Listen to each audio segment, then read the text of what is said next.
कवन सुभवा हो तू त बड़ा जोग जानेलु। कवन सुभवा हो लीलरा कटिका अपनी घूंघट में छिपावेलु। अर घूंघट में छिपावेलु। कवन दुल्हा के तू त चोरिया लगावेलु। कवन दुल्हा के कवन सुभवा हो तू त बड़ा जोग जानेलु। कवनी सुभवा हो गलवा कहार अपनी घूंघट में छिपावेलु।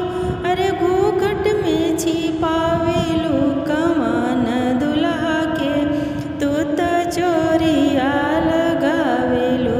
कवन दुल्हा के कवन सुभवा हो तू त बड़ा जोग जानेलु। कवन सुभवा हो पौआ क पायल अपनी चुनरी में छिपावेलु। अरे चुनरी में छिपावेलु। कवन दुल्हा के तू त चोरिया लगावेलु। कवन दुल्हा के कवन सुभवा हो तू त बड़ा जोग जानेलु। कवन सुभवा हो हाथवा क कंगन अपनी चुनरी में छिपावेलु। अरे चुनरी में छिपावेलु। कवन दुल्हा के तू त चोरिया लगावेलु। कवन दुल्हा के कवन सुभवा हो तू त बड़ा जोग जानेलु। कवनी सुभवा हो तू त बड़ा जोग जानेलु।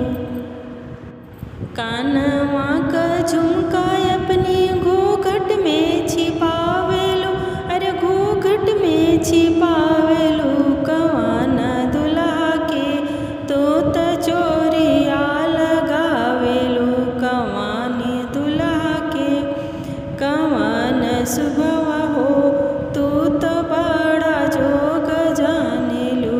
कवन सुभवा हो नकिया कनथिया अपनी घूंघट में छिपावेलु। अरे घूंघट में छिपावेलु।